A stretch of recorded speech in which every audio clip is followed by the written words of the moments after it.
ಜನ ಏನು ಅನ್ಕೊತಾರೆ ವೆಜೈನಾನ ನಾವು ವಾಶ್ ಮಾಡಬೇಕು ರೆಗ್ಯುಲರ್ಲಿ ಅಂತ. ಬಟ್ ಅದು ಆ್ಯಕ್ಚುಲಿ ಒಂದು ಮಿಸ್ಕನ್ಸೆಪ್ಷನ್ ಅಂತಲೇ ನಾನು ಹೇಳಲಿಕ್ಕೆ ಇಷ್ಟಪಡ್ತೀನಿ.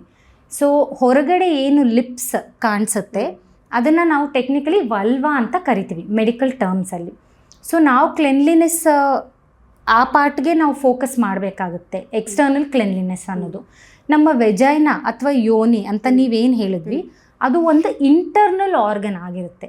ಸೊ ನಮ್ಮ ದೇಹದಲ್ಲಿ ಬೇರೆ ಇಂಟರ್ನಲ್ ಆರ್ಗನ್ಸ್ ತಮ್ಮನ್ನು ತಾವು ಹೇಗೆ ಕ್ಲೀನಾಗಿ ಇಟ್ಕೊತಾರೋ ಅದೇ ರೀತಿ ನಮ್ಮ ವೆಜೈನಾ ಕೂಡ ಸೆಲ್ಫ್ ಕ್ಲೆನ್ಸಿಂಗ್ ಅಂತ ನಾವು ಹೇಳ್ತೀವಿ.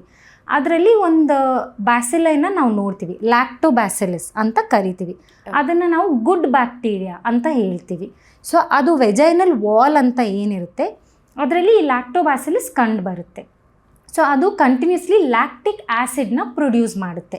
ಈ ಲ್ಯಾಕ್ಟಿಕ್ ಆ್ಯಸಿಡ್ ಅದು ಹೆಸರಲ್ಲೇ ಇರೋ ಥರ ಅಸಿಡಿಕ್ pHನ ಮೇಂಟೈನ್ ಮಾಡುತ್ತೆ. ಸೊ ನಾವು ವೆಜೈನಲ್ pH ಅಂತ ತೊಗೊಂಡ್ರೆ ಆಲ್ಮೋಸ್ಟ್ 4 to 4.5 ಅನ್ಬೋದು. ಇದು ಅಸಿಡಿಕ್ pH ಅಂತ ನಾವು ಕರಿತೀವಿ. ಮತ್ತು ಡಿಸ್ಚಾರ್ಜ್ ಕೂಡ ನಾರ್ಮಲಿ ಹೆಂಗಸರಲ್ಲಿ ವೈಟ್ ಡಿಸ್ಚಾರ್ಜ್ ಅನ್ನೋದು ಓವ್ಯುಲೇಷನ್ ಟೈಮಲ್ಲಿ ನಾವು ಕಾಣ್ಬೋದು, ಅಥವಾ ಜಸ್ಟ್ ಪೀರಿಯಡ್ಸ್ ಮುಂಚೆ ಕೆಲವ್ರಿಗೆ ಸ್ವಲ್ಪ ವೈಟ್ ಡಿಸ್ಚಾರ್ಜ್ ಬರುತ್ತೆ. ಸೊ ಅದರಲ್ಲಿ ಸರ್ವಿಕ್ಸ್ ಅಂತ ಏನು ಹೇಳ್ತೀವಿ, ಸರ್ವೈಕಲ್ ಗ್ಲ್ಯಾಂಡ್ಸ್ ಇರುತ್ತೆ. ವೆಜೈನಾದಲ್ಲಿ ಕೂಡ ಸ್ವಲ್ಪ ಗ್ಲ್ಯಾಂಡ್ಸ್ನ ಕಾಣ್ತೀವಿ ನಾವು. ಈ ಗ್ಲ್ಯಾಂಡ್ಸ್ ಕಂಟಿನ್ಯೂಸ್ಲಿ ಸಿಕ್ರೀಟ್ ಮಾಡ್ತಾ ಇರುತ್ತೆ.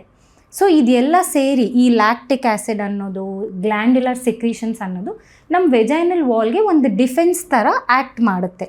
ಸೊ ಅದು ಸೆಲ್ಫ್ ಕ್ಲೆನ್ಸಿಂಗ್ ಆ್ಯಂಡ್ ಸೆಲ್ಫ್ ಡಿಫೆನ್ಸ್ನ ಅದು ಮೇಂಟೈನ್ ಮಾಡುತ್ತೆ.